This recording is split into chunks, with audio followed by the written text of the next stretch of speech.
The Quiet Power Behind the Millionaire Mind by Wealthy Mindset Audiobooks. There exists a power that never announces itself. It lives in the pause between what happens to you and how you choose to respond. And most people never discover it because they spend their entire lives reacting. There exists a power that never announces itself. It doesn't arrive with fanfare or demand recognition. It lives quietly in the space between what happens to you and how you choose to respond. Most people never discover this power because they spend their entire lives in a state of perpetual reaction, pulled forward by forces they never pause long enough to question. They are busy, active, always moving, but rarely in control. You wake up each morning, and before your feet touch the floor, you are already being pulled. The news cycle tells you what to fear. The market fluctuations tell you what to chase or avoid.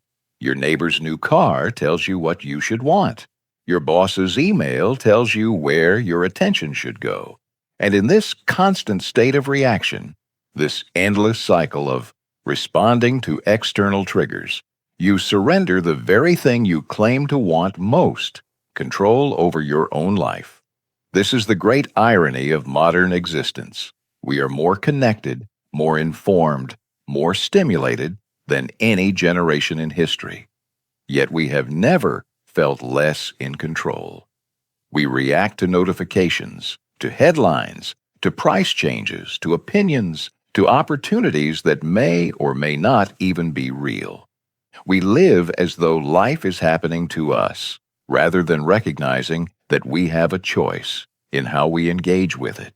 And in that relentless reactivity, we hand over our power without even realizing it. Here is the paradox that no one tells you. We are taught from an early age that power belongs to the fastest, the loudest, the most aggressive. We are told that success comes to those who act quickly, who seize every opportunity, who never hesitate. Speed is rewarded.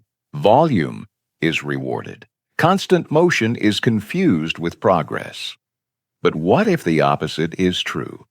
What if the greatest power available to any human being is not the power to act faster or speak louder, but the power to not react at all? What if real power is found in the pause, in the ability to observe without being consumed, in the discipline to feel urgency without obeying it? There is a quiet minority who have learned something the world doesn't teach in schools or advertise in headlines. They have discovered that stillness is not weakness, that silence is not passivity, that distance is not indifference. These qualities, so often misunderstood as signs of hesitation or fear, are actually expressions of ultimate control. They are the hallmarks of someone who has learned to master not the external world, but their own internal responses to it. This is the invisible force behind the millionaire's calmest decisions. It is the reason they can walk away from deals that everyone else is desperately chasing. It is why they seem untouched by the very things that send the rest of us into spirals of anxiety, doubt, and frantic action. They are not immune to emotion. They feel it as deeply as anyone. But they have cultivated something rare: the ability to create space between the feeling and the action, between the stimulus and the response, between what the world demands and what they choose to give. We call this psychological distance, and it is perhaps the most misunderstood form of power in the modern world.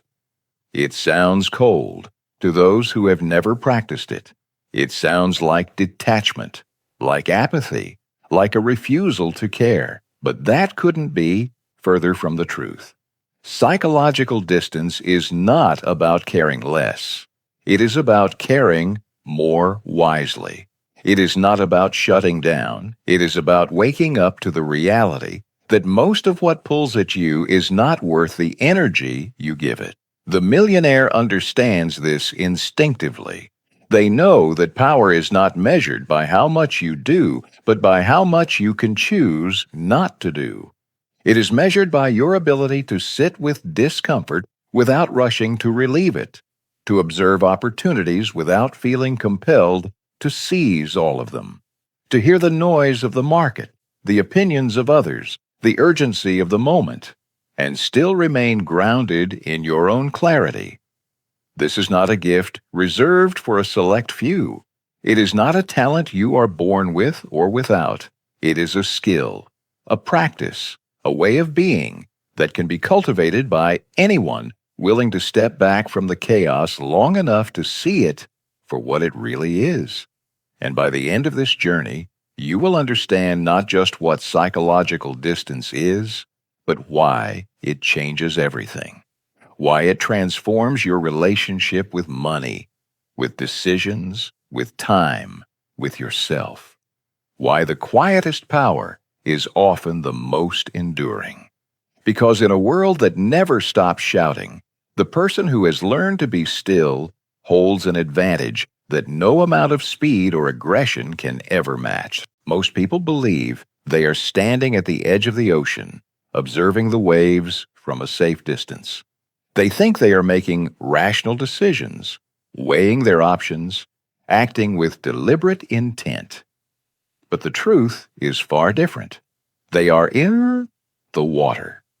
They are thrashing, struggling against currents they cannot see, too close to the chaos to recognize the pattern that will eventually pull them under.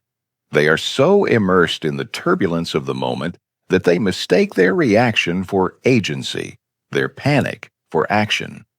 This is not a judgment. It is simply the reality of how most people navigate life. They are surrounded by noise, by urgency, by voices telling them what to do next. And because they are so close to it all, because they have never stepped back far enough to gain perspective, they cannot see that much of what consumes them is not real danger. It is manufactured urgency. It is collective anxiety masquerading as opportunity. And they are drowning in it, not because they lack intelligence or strength, but because they never learned the most critical skill, how to create distance. Psychological distance is not about being disconnected from life. It is not about becoming cold, detached, or emotionally unavailable. It is about being unhijacked by life. It is the ability to feel fear deeply, to acknowledge its presence, to respect its signal, while refusing to let that fear make your decisions for you. This is a subtle but profound distinction. You can feel the tightness in your chest when the market drops. You can sense the pull of urgency when an opportunity appears. You can notice the discomfort of uncertainty. But you do not have to obey these feelings. You do not have to let them dictate your next move. Let me tell you about a man who understood this better than most. He built a considerable fortune in real estate, not by buying the most properties or moving the fastest, but by doing something that seemed almost incomprehensible to those around him. He waited.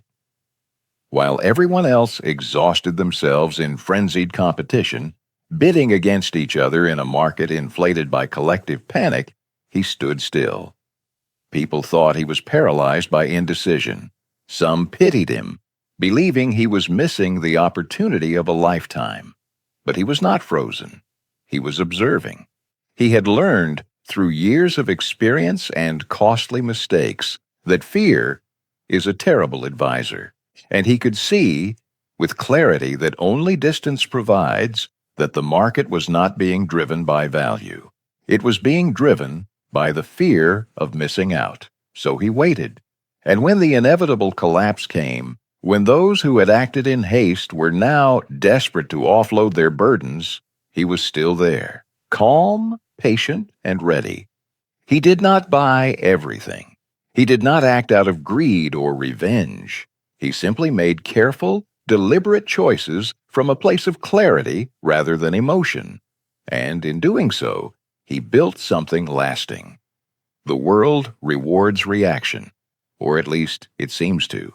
The headlines celebrate those who moved first, who seized the moment, who acted boldly while others hesitated. We are conditioned to believe that speed equals power, that hesitation equals weakness. But what they don't tell you, what the news stories and success narratives conveniently leave out, is that most of what feels urgent is not important. Most opportunities that demand immediate action are actually distractions, amplified by other people's fear and projected onto you as though they were your own. As Morgan Housel wisely observed, the ability to do what you want, when you want, with who you want, for as long as you want, is priceless. It is the highest dividend money pays. And that freedom begins with learning to distinguish between what is truly yours to act on and what is simply noise seeking your attention. This is where the millionaire operates differently.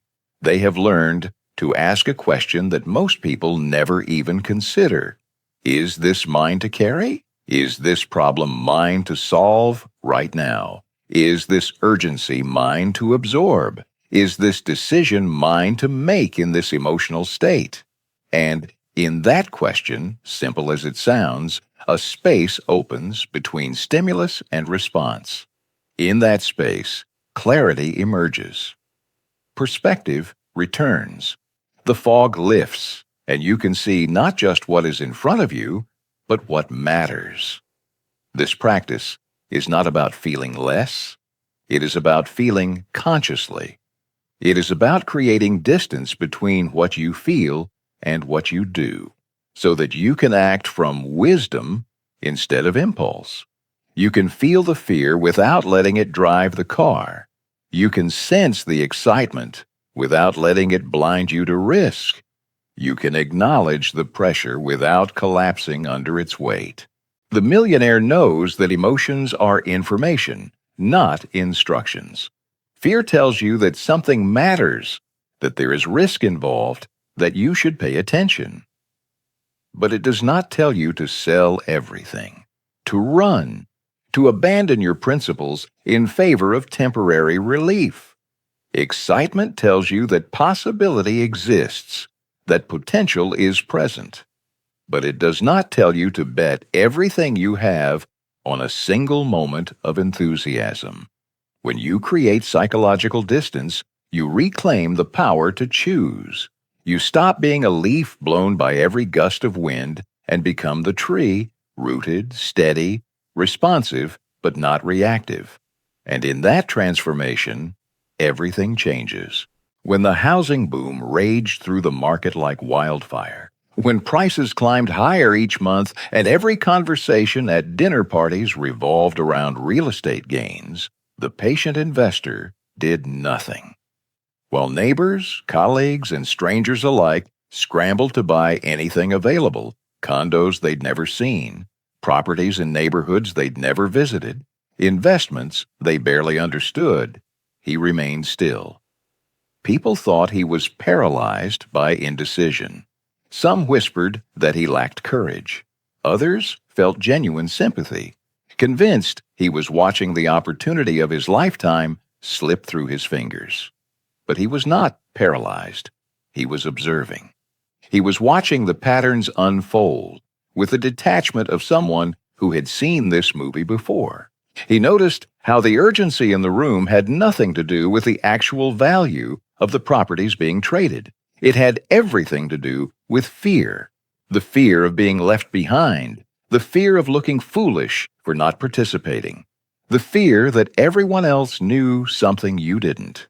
He recognized that when people buy out of fear rather than analysis, when they act from emotion rather than evaluation, the foundation is already cracking beneath their feet.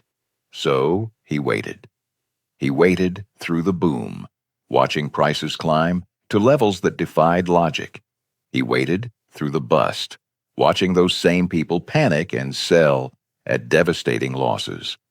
He waited through the fear, the anger, the blame, the despair. He waited until something remarkable happened. The emotion drained completely from the market. Prices stopped being driven by hysteria and started reflecting reality again. The noise quieted. The frenzy exhausted itself. And in that stillness, he acted.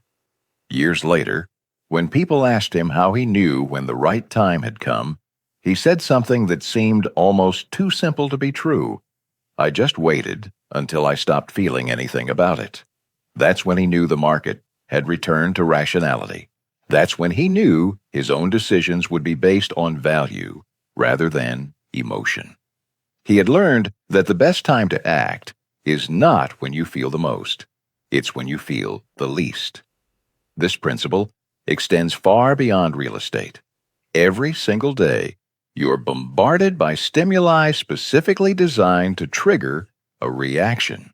Advertisements are crafted to make you feel inadequate, incomplete, lacking. News headlines are engineered to make you feel afraid, outraged, urgently concerned. Social media feeds are algorithmically optimized to make you feel envy, comparison, the nagging sense that your life is somehow less than. And the entire machinery of modern life, the economic systems, the media ecosystems, the digital platforms, assumes you will react immediately, without pause, without reflection, without questioning whether the feeling is even yours to begin with. Napoleon Hill understood this deeply when he wrote, "The majority of people permit relatives, friends, and the public at large to so influence them that they cannot live their own lives because they fear criticism." The constant barrage of external stimuli is not accidental. It is designed to keep you reactive because reactive people are predictable, and predictable people are profitable. But here is what they don't tell you. Power is not about how much you can do. It is not measured by your productivity, your speed, or your ability to juggle multiple demands simultaneously. Real power is about how much you can choose not to do. It is the ability to sit with discomfort without rushing to relieve it, to feel the pull of desire without being dragged by it, to sense opportunity without feeling compelled to seize every single one that crosses your path. This is the discipline that separates those who build lasting wealth from those who chase it endlessly without ever catching it.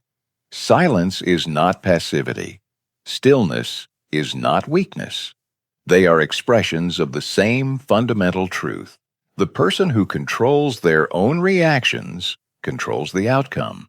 When you can sit in a room full of people making impulsive decisions and remain unmoved, you hold an advantage that no amount of information or intelligence can replicate.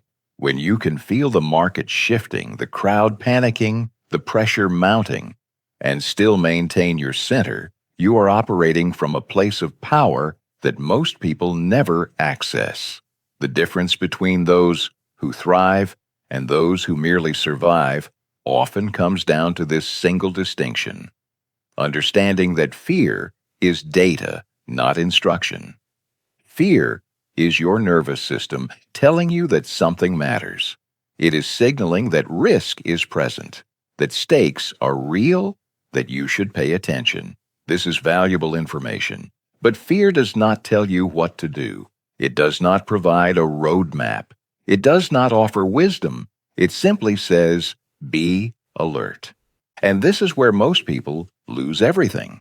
They feel fear and immediately assume it means they must act.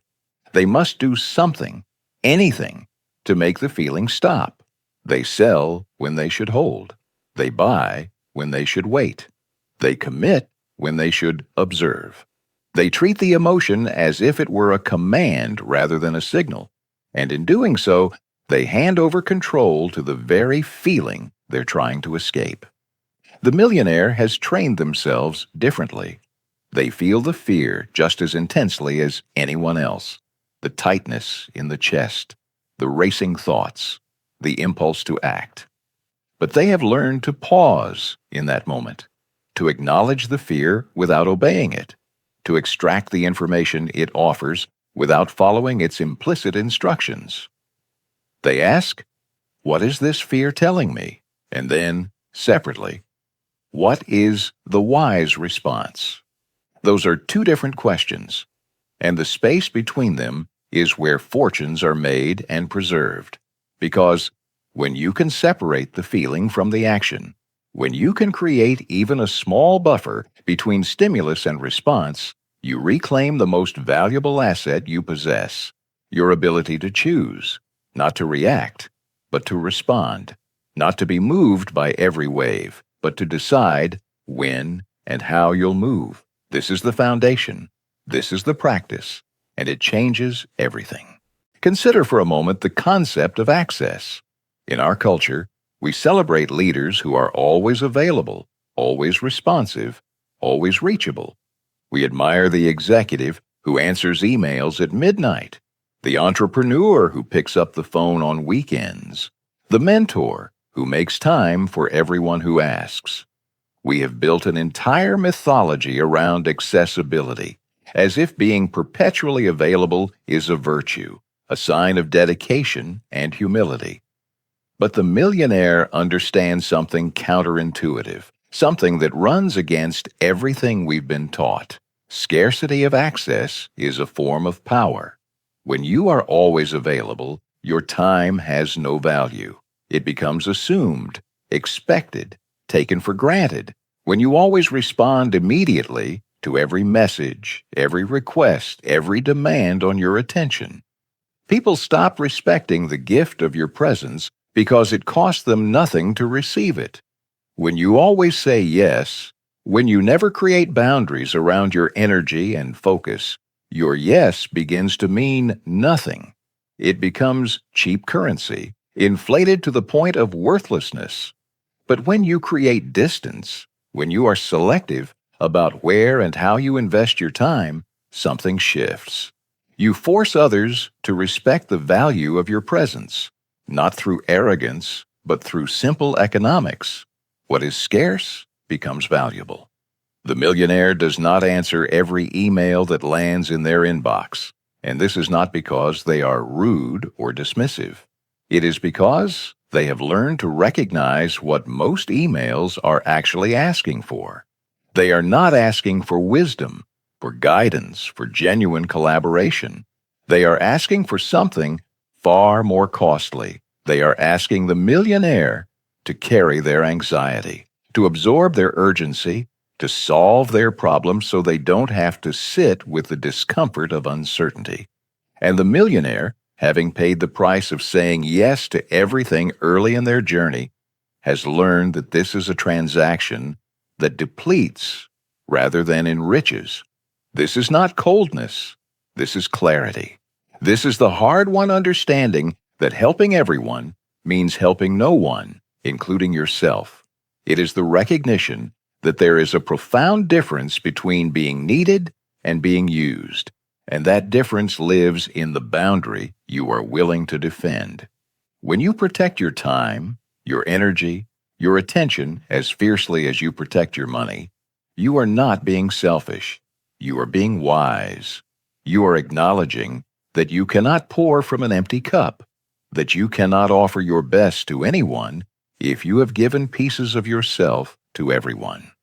James Clear captured this truth beautifully when he wrote, "You do not rise to the level of your goals. You fall to the level of your systems."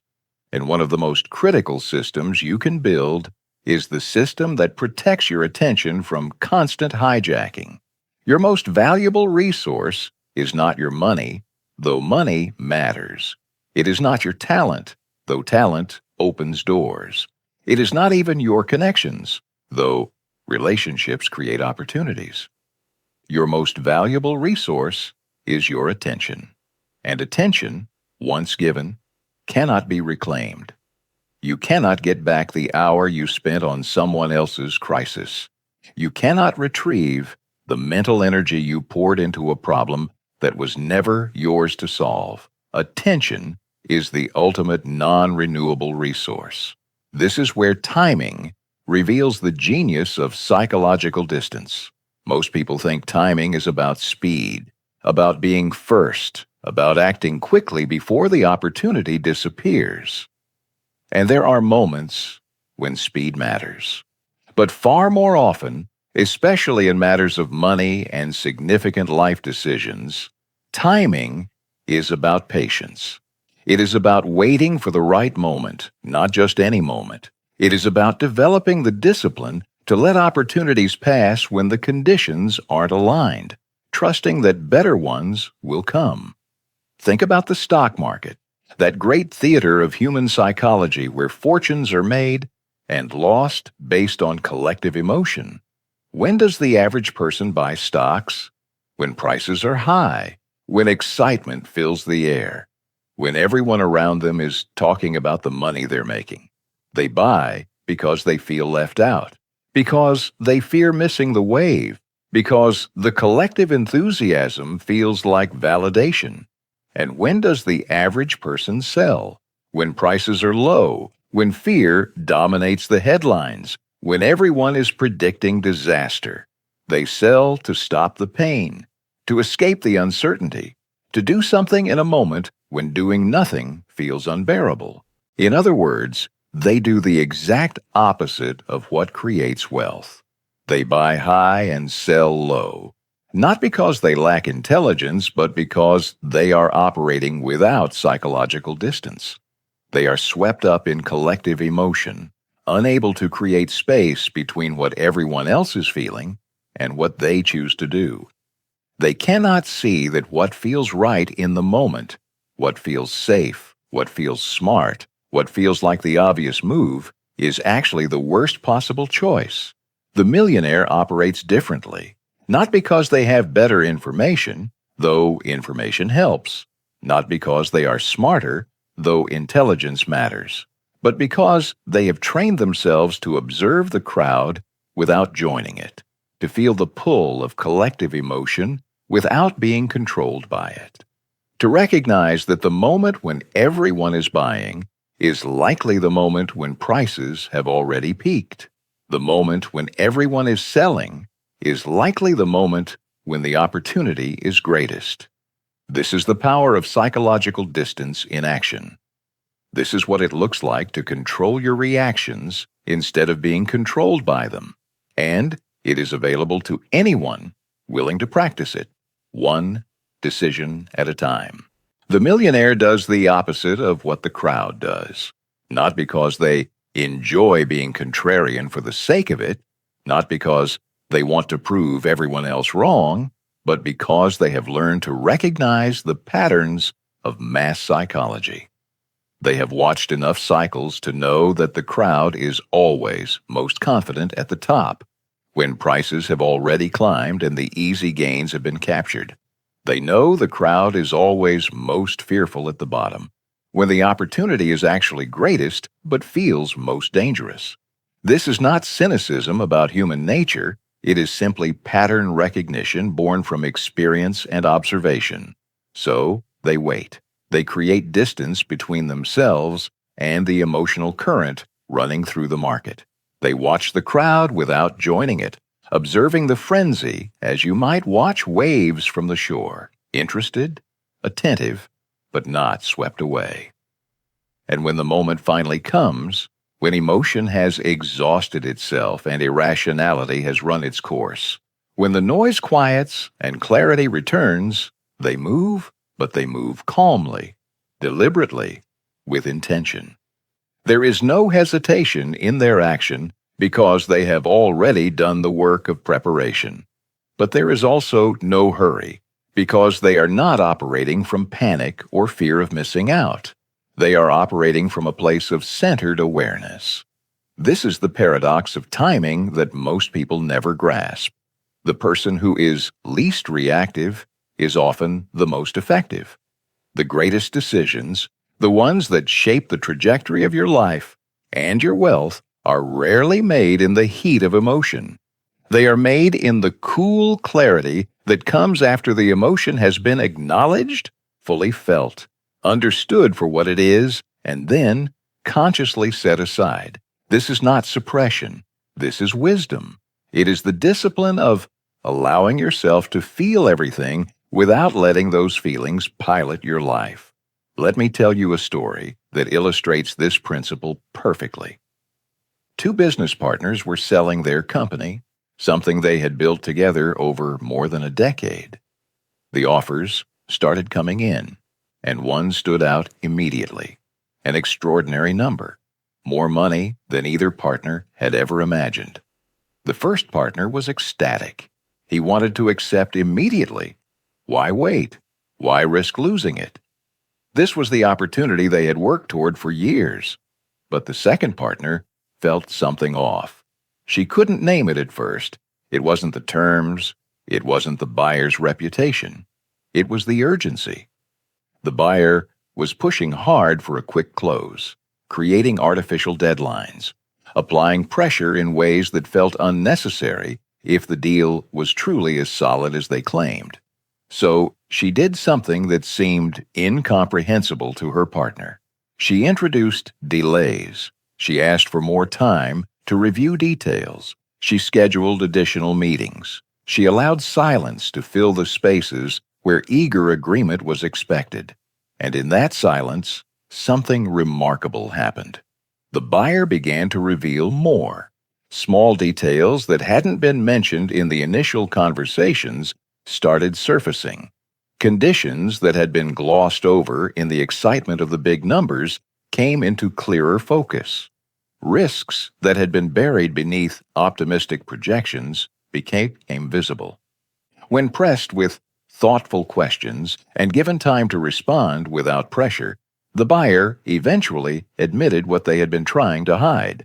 The financing wasn't as solid as they'd claimed. The guaranteed deal was actually contingent on several factors that might never materialize. The deal fell through. The first partner was devastated, convinced they had just lost the opportunity of a lifetime because of excessive caution. But 6 months later, a different buyer emerged. This one didn't create artificial urgency. This one didn't pressure them for quick decisions. This one asked questions, did thorough due diligence, and demonstrated genuine respect for what had been built. When the deal finally closed, it was for less money than the first offer. But the terms were better. The structure was sounder. And most importantly, it was a true partnership built on mutual respect rather than one party trying to extract maximum value from the other's desperation or excitement. That deal only happened because one person understood the power of not being seduced by the emotion of the moment. She understood that when something feels urgent, the wise response is often to slow down. When everyone else is pushing for speed, the strategic move is often to create space. When pressure is applied, the strongest position is often stillness. Seneca, the ancient Stoic philosopher, captured this truth when he wrote, "We suffer more often in imagination than in reality." Most of the urgency we feel is manufactured, either by others who benefit from our quick decisions or by our own minds seeking relief from discomfort. Here is the difficult truth. Most people will make their worst decisions in the moments they feel most vulnerable. When they are afraid, when uncertainty feels unbearable, when they are desperate for the discomfort to end, every instinct will scream at them to do something, anything, to make the fear go away. And in those moments of vulnerability, they will say yes to things they should decline. They will commit to paths they haven't evaluated. They will trust people they haven't vetted. They will act not from wisdom, but from the overwhelming need to stop feeling what they're feeling. The millionaire has learned that this is precisely the moment to pause, to breathe, to create space, to sit with the discomfort a little longer, not because they enjoy suffering, but because they know that the quality of their decisions depends on the state from which they make them. And no good decision has ever come from a place of panic, desperation, or the need for immediate emotional relief. This is the practice. This is the discipline. And it is the difference between building something lasting and merely surviving from one crisis to the next. The millionaire has learned something that goes against every survival instinct we possess. The moment when you feel most vulnerable is precisely the moment to pause, to breathe, to create space between what you are feeling and what you are about to do. To remember that feelings, no matter how intense, are temporary. But decisions have consequences that ripple forward in time, sometimes for years, sometimes for the rest of your life. This is perhaps the hardest lesson to internalize because it requires you to act counter to millions of years of evolutionary programming. This practice is not easy. It is not natural. Our brains are wired for survival, designed to prioritize quick reactions over careful deliberation. Fight or flight. Act now, think later. In the ancestral environment where these instincts were forged, hesitation could mean death. But the modern world has exploited this wiring ruthlessly. We live in an environment that creates a constant stream of perceived threats, financial emergencies that aren't really emergencies, opportunities that will supposedly vanish if we don't act right now, deadlines that feel life or death but are actually arbitrary. We exist in a state of manufactured urgency, a low-level panic that never quite subsides, and this state makes us profitable to others while depleting our capacity for wisdom. But here is what most people never realize. Wealth, real, lasting, meaningful wealth, is not built in a state of panic. It is built in a state of calm. And calm is not something that happens to you, like good weather or a fortunate circumstance. Calm is something you create through practice, through discipline, through the deliberate cultivation of psychological distance. It is a skill you develop by training yourself to notice when your nervous system is hijacked, when your thinking is clouded by emotion, when your decisions are being driven by fear or greed rather than clear assessment of reality. Now, I need to address a misunderstanding that often arises when people first encounter this idea. Psychological distance is not about becoming cold or robotic. It is not about suppressing your humanity in the pursuit of profit or detaching from life in the name of financial strategy. In fact, the opposite is true. The person who practices psychological distance can be more present, more compassionate, more genuinely connected than the person who is constantly reactive. This seems paradoxical, but the logic is simple and profound. When you are constantly reactive, you are bringing unprocessed emotions into every interaction. You are projecting your fears onto others. You are using people, even people you care about, as relief valves for your own anxiety. Your conversations are colored by whatever you're worried about.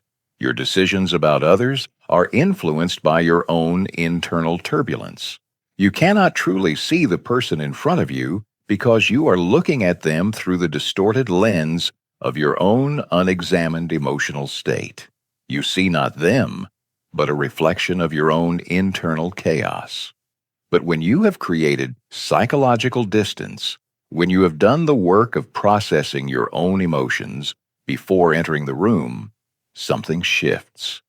You have created enough space within yourself to actually see the person in front of you, to listen without formulating your response, to be present without agenda, to offer perspective without needing to be right. This is true connection, not the false intimacy of shared reactivity, but the genuine meeting of two people who are both grounded in themselves. As Morgan Housel wisely noted, controlling your time is the highest dividend money pays.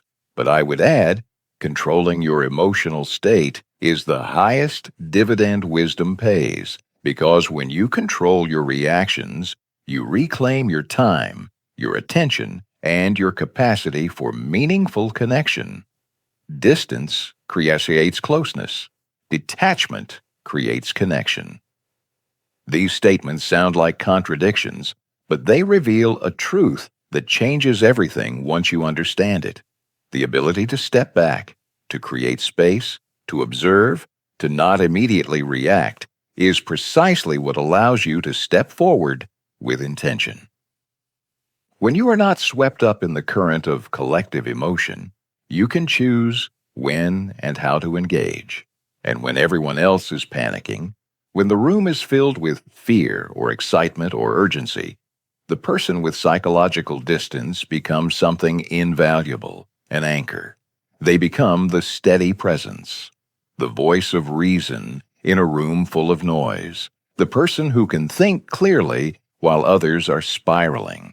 This is not about being superior, it is about being stable. And in a world of constant reactivity, where everyone is being buffeted by emotions they haven't examined and urgencies they haven't questioned, stability is magnetic. People are drawn to this quality, often without even understanding why. It is not flashy. It is not charismatic in the traditional sense. It does not demand attention or perform confidence. But it is deeply attractive because it offers something rare, the sense that someone in the room is not being controlled by the chaos, that someone has found solid ground, that someone can be trusted to make decisions from clarity rather than panic. This is the power of psychological distance in human form. This is what it looks like to be fully engaged with life while remaining free from its constant attempts to hijack your nervous system. And it is available to anyone willing to practice the discipline of pausing, of breathing, of creating space between what happens and how they respond. It is the difference between reacting to life and responding to it. And that difference changes everything. You begin to develop this power not with grand gestures or dramatic transformations, but with the next decision, the next email that lands in your inbox, the next conversation where someone asks for your time, the next moment when you feel that familiar pull to respond immediately, to act now, to fix it, to engage, to do something. And instead of responding on autopilot, instead of letting your fingers type the reply or your mouth form the words, you pause, even if just for 10 seconds, even if just to take a single conscious breath. That pause, small as it seems, is where everything begins to change. You create a tiny bit of distance between the stimulus and your response. You practice being the observer of your own reactions rather than their servant. You watch the urgency arise without immediately obeying it. You notice the impulse to react without being controlled by it. And here is what most people don't realize. Over time, these small pauses compound. These tiny moments add up in ways that are not immediately visible, but are profoundly transformative. The muscle of self-awareness strengthens with each repetition. The reflex to react, so deeply ingrained by years of conditioning, begins to weaken. You are rewiring yourself one moment at a time. You start to notice when you feel urgency, and instead of immediately treating it as truth, you ask a simple question. Is this real, or am I being manipulated? Is this truly urgent, or has someone else's anxiety been transferred to me? You notice when excitement floods through you, that rush of possibility, the thrill of a new opportunity, and instead of chasing it blindly, you pause long enough to ask, is this wisdom speaking? Or is this fear of missing out dressed up as enthusiasm? You notice when pressure builds, the sense that you must decide, no, commit now, act now, and you ask, whose pressure is this? Is it coming from my own values and priorities, or am I carrying someone else's urgency? And critically, do I have to carry it? These questions are not about becoming cynical or paranoid. They are about becoming conscious. They are about recognizing that not everything that feels urgent actually matters, and not everything that feels important actually deserves your immediate attention. They are about developing the discernment to distinguish between what is truly yours to address and what is simply noise seeking a home in your mind. Slowly, imperceptibly at first, you begin to reclaim your power. Not power over others, that is force, and force always creates resistance, but power over yourself. Power to choose rather than simply react. Power to wait when everyone else is rushing. Power to act from intention rather than impulse. This is the shift that most people never make because it requires patience, because the results are not immediate, because there is no external validation for the decision you didn't make, the email you didn't send, the opportunity you didn't chase. This is the quiet power behind the millionaire mind. It is not loud. It is not flashy. It will never be celebrated on social media or featured in headlines because it is invisible to everyone except the person practicing it. But it is real. It is profound. And it changes everything. Your relationship with money, with time, with other people, with yourself. It changes the quality of your decisions, the depth of your relationships, the clarity of your thinking. It changes what you say yes to and what you finally have the courage to decline. Napoleon Hill understood this when he wrote, "The strongest oak of the forest is not the one that is protected from the storm and hidden from the sun. It's the one that stands in the open where it is compelled to struggle for its existence against the winds and rains and the scorching sun." The strength comes not from avoiding pressure, but from learning to stand steady within it. The world will always try to hijack your attention. This is not a temporary condition that will improve someday. It is the permanent state of modern life. There will always be someone or something trying to make you react, trying to convince you that if you don't act right now, you will lose everything. That if you don't buy now, invest now, commit now, respond now, the opportunity will vanish forever, and you will be left behind. This is the background noise of existence in the 21st century, and it will not stop. Most people will spend their entire lives dancing to that tune. They will move from one urgency to the next, from one crisis to another, from one opportunity they can't miss to the next thing they absolutely must do. And they will look back one day, perhaps in a quiet moment of unexpected reflection, and realize something devastating. They never made a decision from true clarity. They were always reacting, always responding to external pressure, always trying to keep up, catch up, not fall behind. They were so busy running that they never stopped to ask where they were going or why. But you don't have to live that way. You can choose differently. You can start with the next moment, the next decision, the next time you feel the pull. And you can pause. You can breathe. You can create just a small amount of space. And in that space, you can find what has been waiting there all along, your power to choose. But you don't have to live that way. You don't have to spend your life being pulled by invisible strings, reacting to every stimulus, dancing to rhythms you never chose. You can choose differently. You can begin, starting today, to cultivate the kind of inner stillness that allows you to move through the world without being moved by it. You can participate fully in life, engaging with opportunities, building relationships, pursuing ambitions, while remaining psychologically free from its chaos. This is not about withdrawal or isolation. It is about presence without captivity. It is about engagement without entanglement. And here is something crucial to understand. This is not ultimately about becoming financially rich, though that is often a byproduct of this way of being. This is about becoming rich in the truest, deepest sense of the word. Rich in time, because you are no longer wasting it on things that don't matter. Rich in clarity, because you can see through the fog of collective emotion to what is actually real. rich in the ability to live according to your own values, rather than performing someone else's script of what success should look like. This is wealth that cannot be taxed, cannot be stolen, cannot be lost in a market crash. The millionaire understands something that most people never grasp. The most valuable thing they own is not their bank account.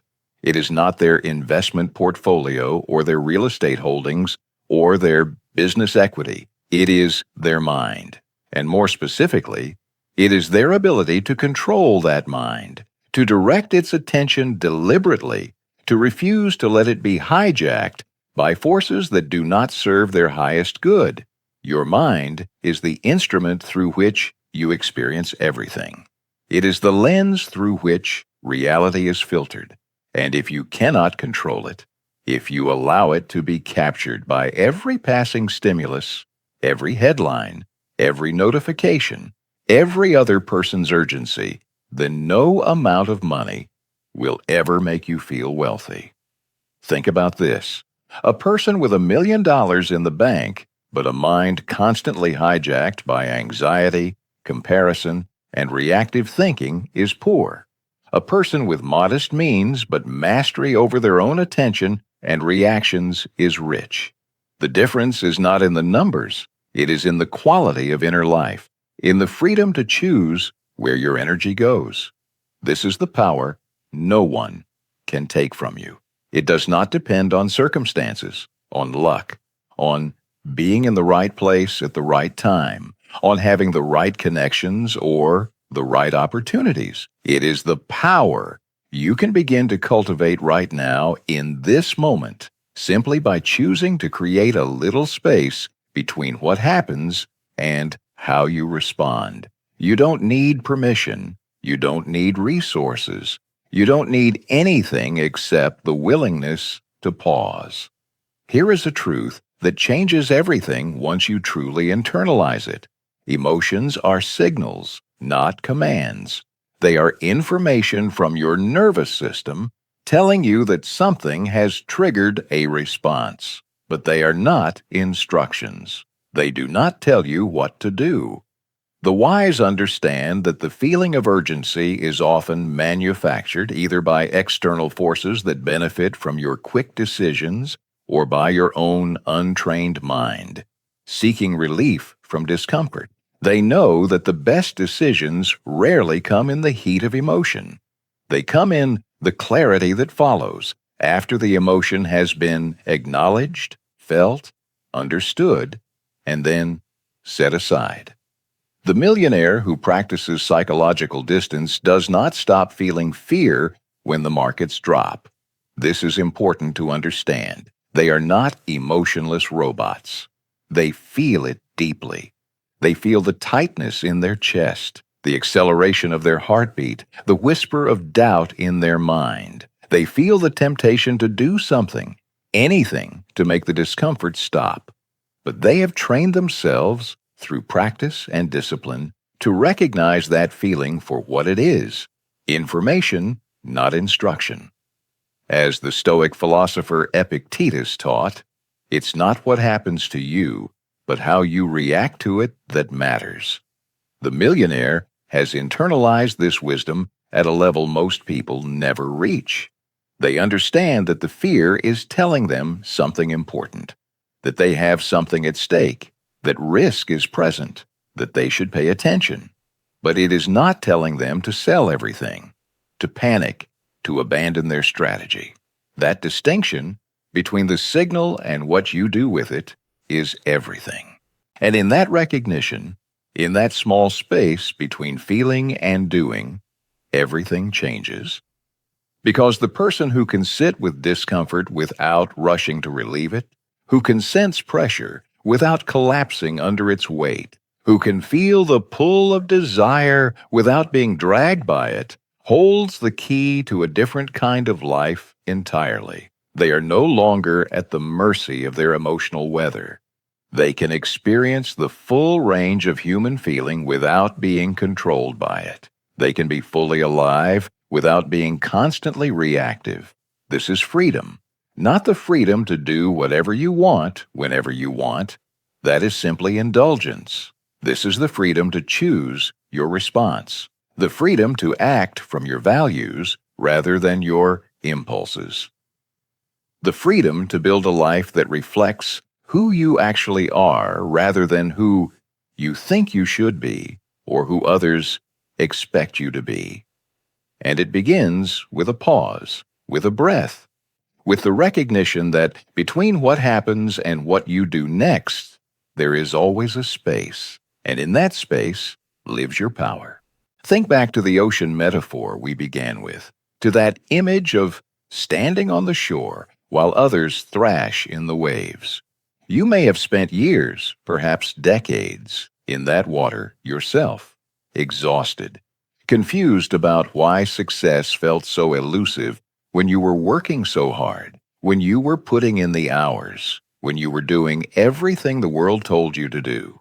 You kept moving, kept struggling, kept telling yourself that if you just worked a little harder, pushed a little more, stayed a little longer in the fight, eventually you would break through to the other side.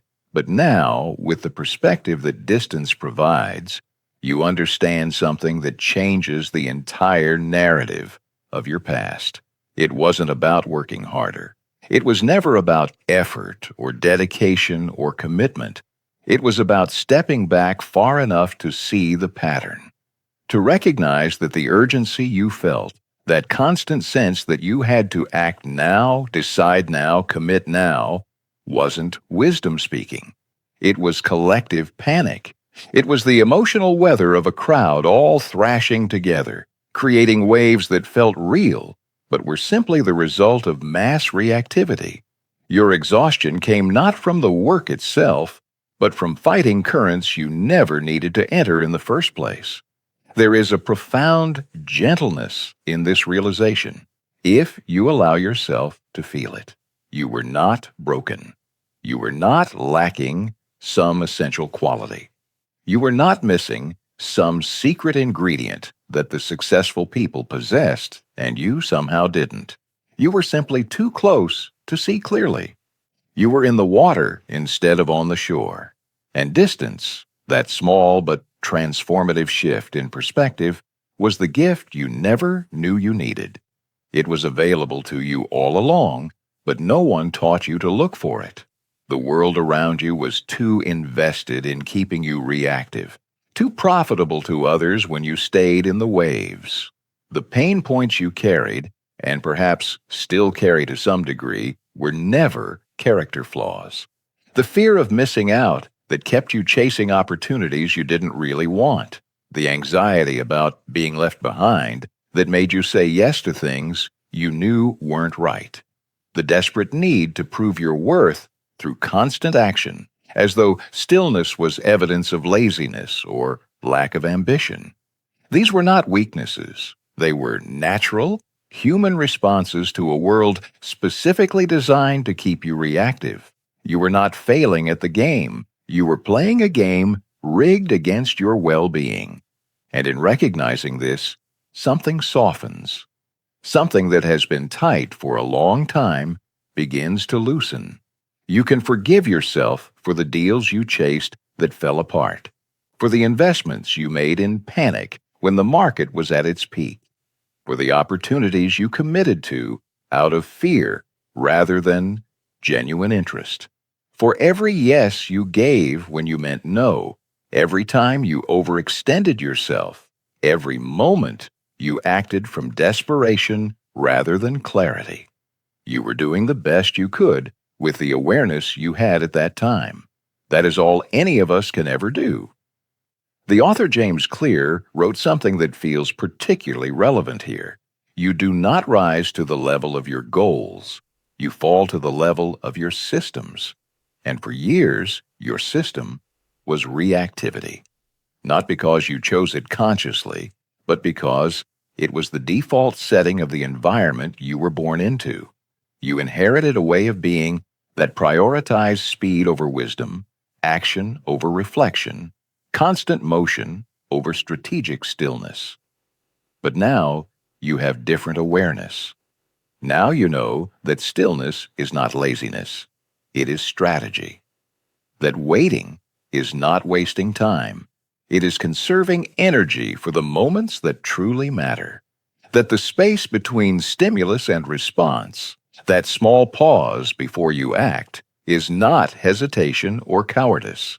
It is where your true power lives. It is where you reclaim agency over your own life. This awareness doesn't erase the past. It doesn't undo the mistakes or recover the losses. But it does something perhaps more valuable. It reframes them. What once looked like failure now looks like tuition paid for wisdom. What once felt like time wasted now reveals itself as necessary experience on the path to understanding. You had to be in the water to fully appreciate what it means to stand on the shore. You had to feel the exhaustion of constant reactivity to value the power of psychological distance. And now, with this new understanding, you have a choice you didn't have before. Not because circumstances have changed, but because you have. You can choose to remain in the water if you want. Some days, that might still happen. But now, you know there is a shore. Now you know you can step back. Now you know that the chaos is optional and clarity is always available if you're willing to create the space for it to emerge. This is not the end of struggle. This is not a promise that life will suddenly become easy, but it is a promise that you will no longer be fighting currents you don't need to fight. And that changes everything. There is humility in this journey, a quiet recognition that shifts everything once you truly feel it. Wisdom does not come from being smarter than other people. It does not come from being more disciplined, more talented, or somehow better equipped for life's challenges. It comes from learning, sometimes slowly, sometimes painfully, that your emotions are not your enemies. They are messengers. And the work is not to silence them or suppress them, but to learn to interpret them correctly, to understand what they are actually saying beneath the noise, beneath the immediate sensation, beneath the urgency they seem to carry. You can feel fear and not obey it. You can feel the tightness in your chest, the acceleration of your heart, the whisper of doubt in your mind, and you can acknowledge all of it without letting it commandeer your decisions. You can feel excitement and not chase it. You can sense possibility, feel the rush of potential, experience genuine enthusiasm, and still pause long enough to ask whether this is aligned with your path or simply a distraction dressed in attractive clothing. You can feel pressure and not collapse under it. You can sense the weight of expectation, the urgency of deadlines, the demands of others, and still maintain your center, still choose your response rather than simply reacting. This is not suppression. This is integration. This is not coldness. This is consciousness. This is not detachment from life. This is the deepest form of self-respect, the recognition that you are the steward of your own energy, attention, and decisions, and that no one else can play that role for you. Inner peace does not arrive when everything in your life is perfect. It does not come when all problems are solved, when all goals are achieved, when all uncertainty has been eliminated. It arrives when you realize something far more liberating. You no longer need everything to be perfect to make wise decisions. You can sit with uncertainty and still act with confidence. You can hold paradox, two seemingly contradictory truths, without needing to resolve the tension immediately. You can allow questions to remain unanswered while still moving forward with clarity about the next right step. As Morgan Housel observed, the ability to do what you want, when you want, with who you want, for as long as you want, is priceless. And that ability begins not with accumulating resources, but with cultivating the internal freedom to choose your responses to whatever arises. The world will continue its noise. This is not something that will change or improve. The urgency will not subside. The endless invitations to react, to buy, to sell, to commit, to fear, to hope, to act now will not stop coming. But you are learning something that changes your relationship to all of it. You are learning to stand in the eye of the storm, to observe without being consumed, to participate without being controlled, to engage fully with life while remaining psychologically free from its constant attempts to hijack your attention and energy. This is not a destination you will one day reach and then be done. This is not an achievement you can cross off a list. This is a practice. This is a way of being that you choose again and again, moment by moment, decision by decision. And some days you will forget. You will get swept up in the emotion. You will react from fear or excitement before you remember to pause. You will find yourself in the water again, thrashing with everyone else, and that is okay. That is part of being human. The practice is not perfection. The practice is not never falling. The practice is awareness. It is noticing when you have been swept up and knowing how to step back to the shore. It is forgiving yourself for the moments of reactivity and beginning again with the very next decision. There is no failure in this practice, only opportunities to practice again.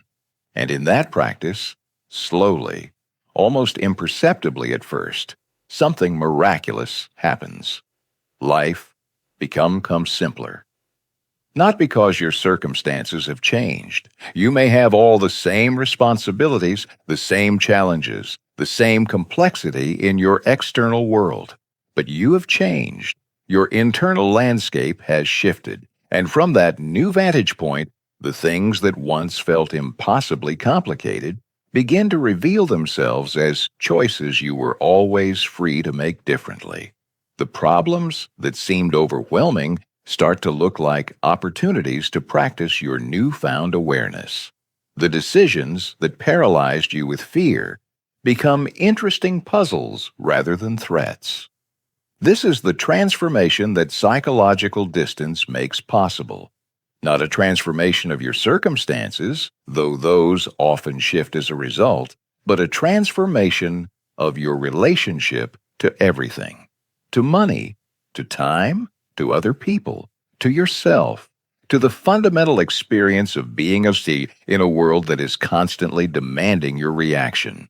You begin to understand that the quiet power behind the millionaire mind is not really about becoming a millionaire at all. It is about becoming free, free to choose, free to wait, free to act from wisdom rather than impulse, free to live according to your own values rather than performing someone else's vision of what your life should look like. And that freedom, once tasted, once practiced, once integrated into the way you move through the world, is worth more than any amount of money could ever be. The quiet power behind the millionaire mind is this: the greatest wealth is not what you accumulate. It is not the size of your bank account, the value of your portfolio, or the assets listed on your balance sheet. The greatest wealth is what you refuse to lose: your clarity of thought, your sovereignty over your own attention, your ability to choose response over reaction. This is the wealth that cannot be taxed, cannot be stolen, cannot evaporate in a market crash.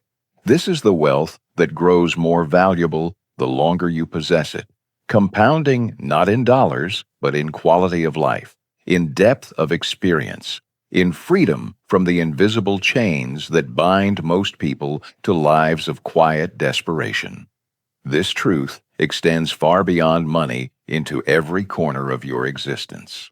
In your relationships, the person who can create psychological distance, who can love deeply without becoming consumed by need, who can care without trying to control, builds connections that endure. In your health, the person who can resist every food trend, every fitness fad, every promise of quick transformation, and instead maintains steady habits over time, achieves what others only dream of. In your creativity, the person who can sit with uncertainty, who can resist the pressure to produce before the idea is ready, who can wait for inspiration rather than forcing output, creates work that matters. In your sense of purpose, the person who can tune out the noise of what the world says you should want and listen instead to what your deepest self actually desires, builds a life worth living. In all of it, in every domain of human experience, the person who can create psychological distance holds an advantage that no amount of speed, aggression, or frantic effort can match. They are playing a different game entirely, one where patience is power and stillness is strategy. The most powerful move is emotional distance, not because it makes you cold, detached, or unfeeling, but because it makes you clear. It allows you to see what is actually happening beneath the surface noise. It allows you to distinguish between what matters and what simply feels urgent. It does not separate you from life. It allows you to engage with life on your own terms rather than being dragged helplessly by its chaos. You become a participant by choice rather than a victim of circumstance. You are standing at the shore now. You can see the waves crashing, feel the spray of the ocean, hear the roar of the water, and you understand, finally, deeply, in a way that no book or teacher could have conveyed until you lived it yourself. You were never meant to fight the ocean. You were never meant to prove your worth by how long you could survive in turbulent waters. You were meant to recognize when the waters are calm enough to enter, when swimming serves your purpose, when the risk is worth the reward. And you were meant to be wise enough to know when to stay on solid ground, when to observe from the shore, when stillness is the strongest possible position.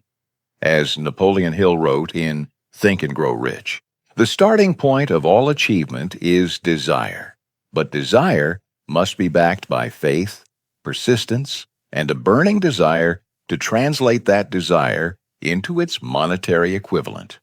But I would add this: the sustaining point of all achievement is the wisdom to know when to act and when to wait, when to push forward and when to stand still. This journey is not about becoming perfect. It is not about becoming wealthy in the conventional sense, though that may come. It is not about becoming someone you are not. It is about becoming free, free from the tyranny of urgency that makes every moment feel like a crisis, free from the prison of reactivity that turns you into a puppet dancing to strings you cannot see, free to live according to your deepest wisdom rather than your most immediate emotion, free to build a life that reflects who you actually are rather than who you think you should be or who others expect you to become. The world will not celebrate this power. There will be no headlines, no social media posts, no award ceremony for the person who has mastered psychological distance. It is quiet. It is invisible. It is internal. The victories happen in moments no one else sees.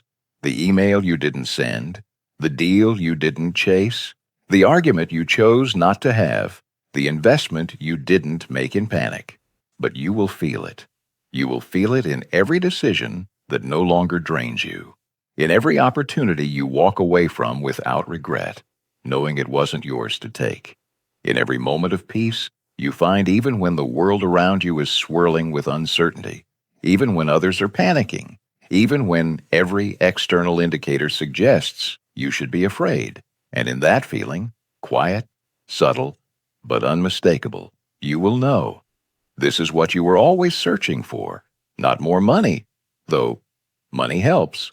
Not faster success, though progress matters. Not louder recognition, though appreciation is sweet. But this, the simple, profound freedom to be still while everything around you moves, and to move with clear intention when everything else stands frozen in fear. This is the quiet power. This is the gift, and it has been waiting for you all along. Thank you for walking this path of reflection with me. What we have explored together is not something I have given to you. It is something you have remembered. The wisdom we have touched upon has always lived within you, waiting patiently beneath the noise and urgency of daily life. In remembering it, in bringing it back into your conscious awareness, you reclaim the power that was never actually lost. It was simply forgotten, buried under years of conditioning that taught you to react rather than respond, to chase rather than choose, to be moved by the world rather than moving through it with intention.